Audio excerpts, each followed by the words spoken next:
वज़ीर-ए-आज़म शहबाज शरीफ का बिजली सार्फिन के लिए पैकेज का ऐलान। कहा, हुकूमत ने सर्दियों के 3 माह बिजली के नर्ख कम करने का फैसला किया है। दिसंबर, जनवरी और फरवरी में बिजली के नर्ख में खातिर ख्वाह कमी की जाएगी। घरेलू सार्फिन के लिए इजाफी बिजली पर 26 रुपये 7 पैसे फ़ी यूनिट और कमर्शल सार्फिन को 22 रुपये 71 पैसे फ़ी यूनिट तक रिलीफ दिया जाएगा।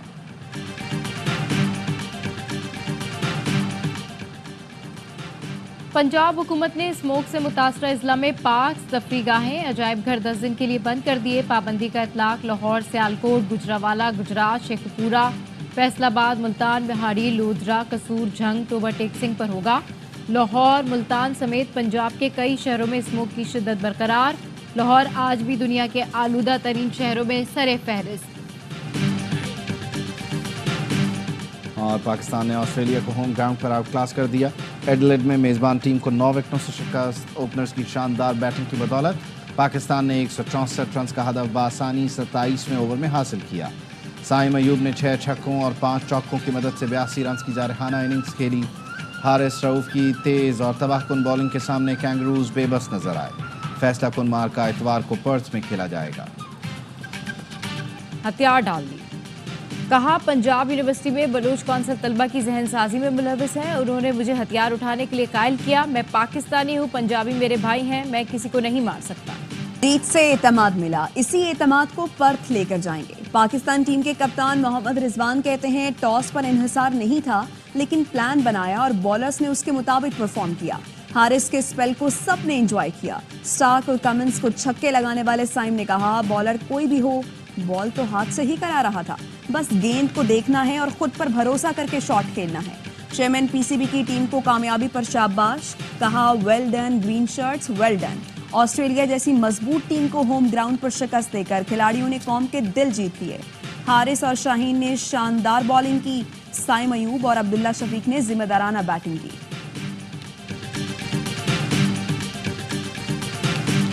आईसीसी का वफ्द आने से एक हफ्ता पहले भारतीय मीडिया ने मनफी प्रोपेगेंडा शुरू कर दिया। भारतीय मीडिया के मुताबिक बीसीसीआई ने चैंपियंस ट्रॉफी के लिए टीम पाकिस्तान ना भेजने के फैसले से पीसीबी को आगाह कर दिया। मैचेस यूएई में कराने का मुतालबा। बीसीसीआई पाकिस्तान में सिक्योरिटी खदशात को भी बहाना बना रहा है। आईसीसी का वफ्द आइंदा हफ्ते लाहौर आएगा, जिसमें इवेंट के शेड्यूल का ऐलान भी मुतवक्किल है। हाइब्रिड मॉडल पर किसी सूरत तैयार नहीं है, पहले भारत तहरीरी तौर पर आगाह करे। चेयरमैन पीसीबी मोहसिन नकवी कहते हैं, अगर भारत नहीं आता तो हुकूमत से बात करेंगे। भारत हमेशा हमसे अच्छे की तवक्को करता है, हर बार ऐसा नहीं होता। दीगर क्रिकेट टीमें चैंपियंस ट्रॉफी पाकिस्तान में खेलना चाहती हैं। भारत का तहरीरी जवाब आया तो हतमी फैसला हुकूमत करेगी। जेयूआईफे और पीटीआई के बैकडोर राब्ते में अहम पेशरफ। जेयूआईफे का बानी पीटीआई से मुलाकात का फैसला। ज़राए ने बताया, सेनेटर कामरान मुर्तजा को मुलाकात के लिए नामजद किए जाने का इम्कान है। फजलुर रहमान की 17 नवंबर को वतन वापसी के बाद कामरान मुर्तजा की बानी पीटीआई से मुलाकात मुतवक्के। बानी पीटीआई से मुलाकात के लिए जेयूआई अदालत से इजाजत लेगी।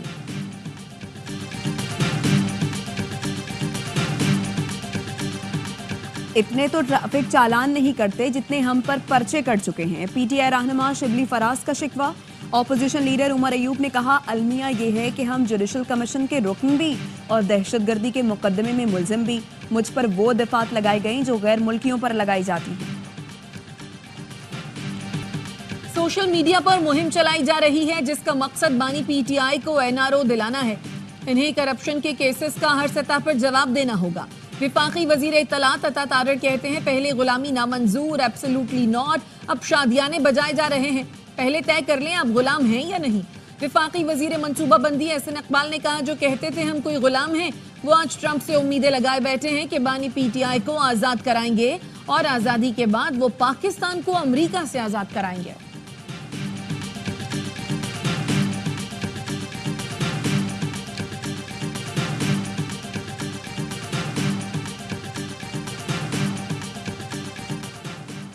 चीफ जस्टिस की ज़ेरे सदारत सुप्रीम कोर्ट जुडिशल कमीशन का इजलास। सिंध हाई कोर्ट के आईनी बेंचेस के जजेस का फैसला न हो सका। एलामिये के मुताबिक आईनी बेंच की तश्कील के सिंगल पॉइंट एजेंडे पर गौर किया गया। 25 नवंबर को दोबारा जुडिशल कमीशन का इजलास होगा। 24 नवंबर तक सिंध हाई कोर्ट के जज आईनी मुकदमात सुन सकते हैं। सुप्रीम जुडिशल काउंसिल के इजलास का एलामिया भी जारी। इजलास में 6 जजों के खत का तज़किरा। एलामिया के मुताबिक सुप्रीम जुडिशल काउंसिल आइंदा इजलास में हाई कोर्ट के जजेस के खत का मामला देखेगी। जराये के मुताबिक सुप्रीम जुडिशल काउंसिल का जजेस के खिलाफ झूठी शिकायत के इंदराज पर कार्रवाई का फैसला। झूठी शिकायत के इंदराज पर शिकायत कुनिंदा के खिलाफ कार्रवाई होगी।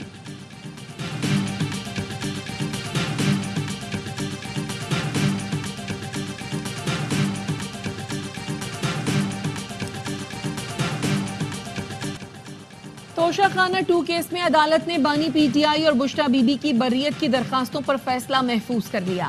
फैसला 12 नवंबर को सुनाया जाएगा। 9 मई के 4 मुकदमात में एटीसी लाहौर ने बानी पीटीआई की जमानत मंजूर कर ली। जीएचक्यू हमला केस में बानी पीटीआई, शाह महमूद कुरैशी, शेख रशीद और दीगर पर फर्द जुर्म आयद करने की कार्रवाई न हो सकी। फर्द जुर्म आइंदा समात पर 16 नवंबर को आयद की जाएगी।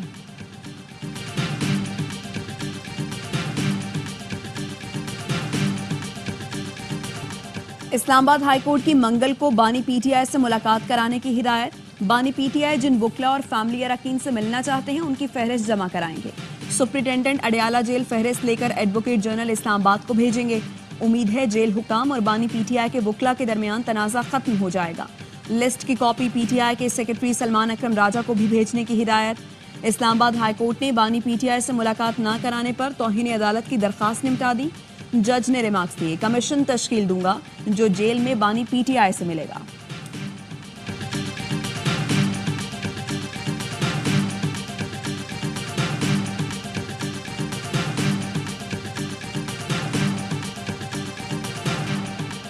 छब्बीसवीं आईनी तरमीम के खिलाफ सुप्रीम कोर्ट में मजीद 2 आईनी पिटिशंस दायर। एक पिटिशन अख्तर मेंगल, फहमीदा मिर्जा, मुस्तफा नवाज खोखर और दूसरी सलाहुद्दीन एडवोकेट ने दायर की। पिटिशंस में मौक़िफ़ अपनाया गया। आईनी तरमीम में अदलिया की आज़ादी को सल्ब किया गया। मामला फुल कोर्ट के सामने रखा जाए। 26वीं आईनी तरमीम के खिलाफ अब तक 8 दरखास्तें दायर की जा चुकी हैं। अबू धाबी पोर्ट्स कंपनी और पाकिस्तान के दरमियान मुख्तलिफ शोबों में मफाहमती याददाश्तों पर दस्तखत। वज़ीर-ए-आज़म शहबाज शरीफ ने 4 मफाहमती याददाश्तों के तबादले का मुशाहिदा किया। पाकिस्तान और एडी पोर्ट्स ग्रुप से कस्टम और रेलवेज के शोबों में मुमकिन ताउन को तलाश करेंगे।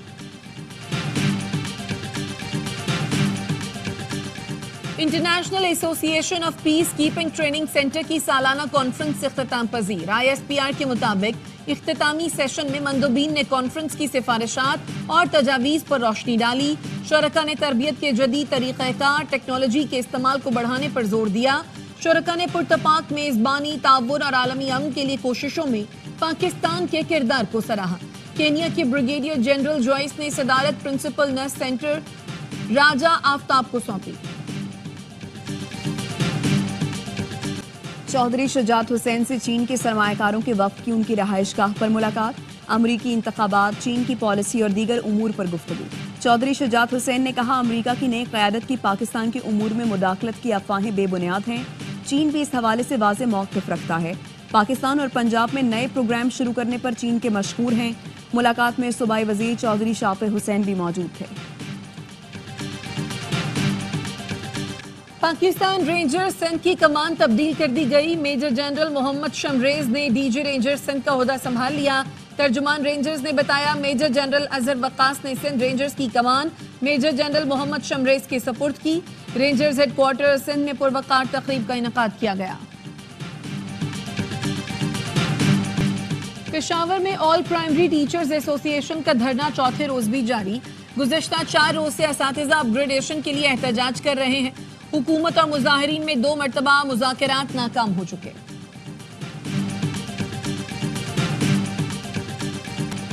मकबूजा कश्मीर असम्बली में नेशनल कॉन्फ्रेंस और कांग्रेस इत्तेहाद ने मकबूजा कश्मीर की खुसूसी हैसियत बहाल करने की करारदाद मंजूर कर ली। बीजेपी अरकान असम्बली की PDP की पेश करारदाद की कॉपियां छीनने की कोशिश। सार्जन एट आर्म्स ने हंगामा राई करने वाले बीजेपी अरकान को बाहर निकाल दिया। नरेंद्र मोदी कहते हैं, दुनिया की कोई ताकत कश्मीर में दोबारा आर्टिकल 370 नहीं लगा सकती। आर्टिकल 370 की दीवार को मैंने कब्रिस्तान में गाड़ दिया। नौ मुंतखब अमरीकी सदर डोनाल्ड ट्रंप ने सूजी सेंट्रल वाइल्स को व्हाइट हाउस का चीफ ऑफ स्टाफ मुकर्रर कर दिया।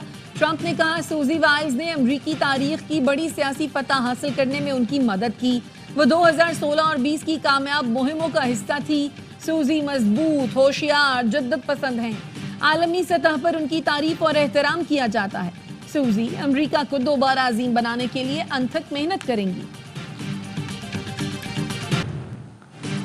गजा और लबनान में 24 घंटे में 100 से ज्यादा अफराद शहीद। इसराइली तैयारों की जनूबी लबनान में 100 से ज्यादा मकामात पर बमबारी, 52 अफराद जान से गए। लबनान में मलेशिया के अमन दस्ते की गाड़ी के करीब बमबारी में 6 एहलकार जख्मी। गजा में इसराइली बमबारी में 50 फलस्तीनी शहीद। 8 रोज में इसराइली फोर्सेस ने मगरबी किनारे में 13 फलस्तीनियों को शहीद किया।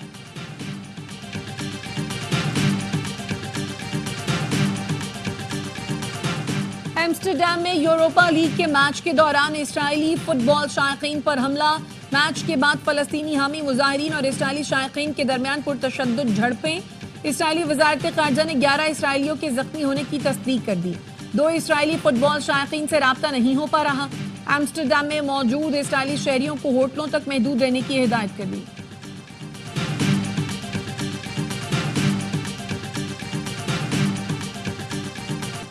बेसबॉल यूनाइटेड अरब क्लासिक में पाकिस्तान की मुसलसल दूसरी कामयाबी। मुत्तहिदा अरब अमारात को 3-10 के स्कोर से शिकस्त दे दी। पाकिस्तान ने पहले मैच में बांग्लादेश को 10-0 से शिकस्त दी थी।